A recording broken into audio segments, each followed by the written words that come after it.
लुटेरी बीवी। नीता का परिवार उसकी शादी कराना चाहता है, पर नीता को अपने बॉयफ्रेंड से ही शादी करनी होती है, जिसके लिए परिवार तैयार नहीं होता।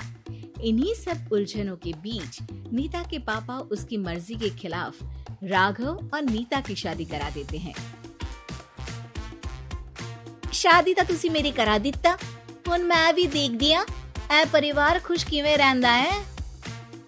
अपने गुस्से के चलते नीता शादी के अगले ही दिन से परिवार में सबको उल्टे जवाब देना, किसी की कोई बात ना सुनना और अपने मन मुताबिक रहना शुरू कर देती है, जिससे घर में सबको दिक्कत होती है, लेकिन नीता को कोई कुछ नहीं बोलता।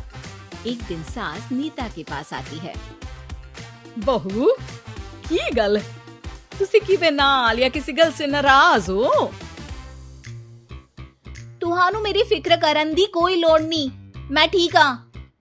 ऐसा बोल नीता वहाँ से चली जाती है, पर सास की बात उसके मन में रह जाती है। शादी के अगले दिन से ही मैं सब दे नाल किन्ना औखा बिहेव किता, फिर भी मेरे तो इन्ने प्यार नाल गल किवें कर सकदी आ। मानू नफरत करनी नहीं आउंदी, ऐस करके वो सोचती है कि एक ना एक दिन तुम्हारा गुस्सा भी खत्म हो जाऊगा। यह कदे नहीं हो सकता। इससे पहले राघव कुछ बोलता, नीता का मोबाइल बजने लगता है, जिस पर राघव वहाँ से चला जाता है और नीता फोन पर बात करने लगती है। जिसके बाद अगले दिन से नीता की जैसे ही आत्मा बदल गई हो, वो बिना किसी के बोले घर के सारे काम कर देती है। उसकी ऐसी काया पलट देख राघव और उसकी माँ हैरान रह जाते हैं।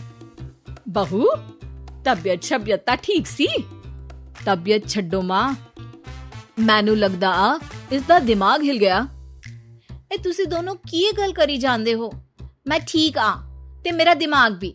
बस आज रियलाइज हो गया कि मैं अपने गुस्से विच कितना प्यारा परिवार ठुकरा रही सी। नीता की बात सुनकर सब बहुत खुश होते हैं और अब नीता सास की सेवा से लेकर पति की हर बात मानने लगती है, जिसकी वजह से कुछ ही समय में घर की सारी भाग दौड़ उसके हाथों में आ जाती है। उसी के साथ सास और राघव भी हर काम के लिए नीता पर ही डिपेंड हो जाते हैं। नीता मेरा लैपटॉप किथे आ? बहू मेरी दवाइयाँ। अब नीता अच्छी पत्नी और सर्वगुण संपन्न बहू बन गई होती है और इसी तरह विश्वास जीतते हुए एक दिन तिजोरी की चाबियां भी उसके हाथ में आ जाती है। ऐ हुई ना गल, हुन आएगा जिंदगी विच स्वाद। तिजोरी की चाबियां हाथ में आती ही नीता एक रात सास और पति के सोते ही सारे गहने और कैश लेकर घर छोड़ अपने बॉयफ्रेंड के पास चली जाती है। रवि मैं आ गई, अब सानू कोई अलग नहीं कर सकता। ते वेख मैं सारी ज्वेलरी ते कैश भी साथ ले आई।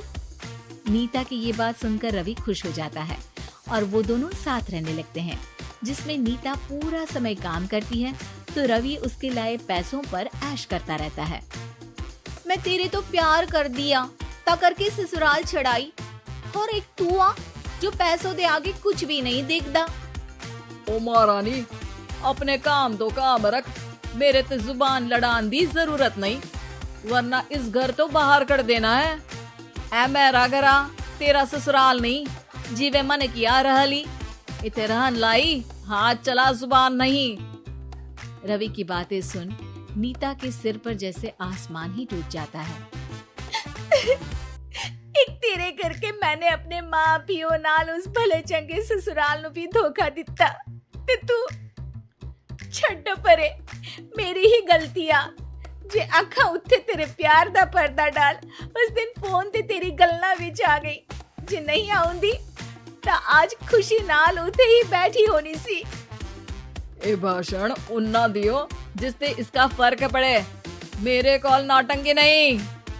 रवि वहाँ से चला जाता है और नीता रोती पछताती वहीं बैठ जाती है। हाय रब्बा, ए मैं की कर दिता, उस घर विच भी वापस नहीं जा सकती। एक ता घर छोड़ा, नाल चोरी भी की, कोई मैनू माफ नहीं करूंगा। घर कैसे वापस जाए इसी डर से नीता रवि का घर छोड़ नहीं सकती। इसी तरह दिन बीतते हैं और उन्हीं के साथ हालात बद से बदतर होते जाते हैं। अब रवि पैसों और अपनी मनमानी के लिए नीता के साथ मारपीट भी शुरू कर देता है, जिससे परेशान होकर एक दिन नीता उसे छोड़ अपने ससुराल वापस आ जाती है, जिसे वहाँ देख राघव गुस्से से लाल हो जाता है। हुन इथे की लेना या हमारी जिंदगी के साथ घर ता तो पहले ही बर्बाद कर गई सी। जान दिया, मेरी गलती माफी लायक नहीं। मैं कमली सी उस ढोंगी नु सच्चा प्यार ते इस सच्चे प्यार नु बोझ समझती बैठी। मैनू माफ कर दो। जे मेरी नूरानी समझ गई या कि उस तो गलती हुई या, फिर किस बात का रूसना मनाना। केड़ी नूरानी रानी बोलन जोगा इसने केड़े झंडे गाड़ दिए। माँ याद कर, तेरे घर बिच चोरी कर बहू ते पत्नी सब रिश्ते तोड़ भाग गई सी। और फिर की मानता रहिया, गलती हो गई सी। एक गलती ता रब भी माफ कर देता ते तू और मैं ता सिर्फ इंसान ही आ। माफ कर दे, मैं बोल रही आ, ये दोबारा कदी कोई गलती नहीं करेगी। इसदा नहीं ता मेरा ही भरोसा कर ले। ठीक आ, जिवें तुहानू ठीक लगे, पर इसे बोल दे मेरे कोलो कोई उम्मीद ना रखे। तुसी जीवे कहोगे। अब सास हर रोज राघव को मनाने की कोई ना कोई नई तिकड़म बताकर नीता को उसके पास भेजती रहती है, जिससे कुछ समय बाद नीता का पछतावा और कोशिशें देखकर राघव भी उसे माफ कर देता है।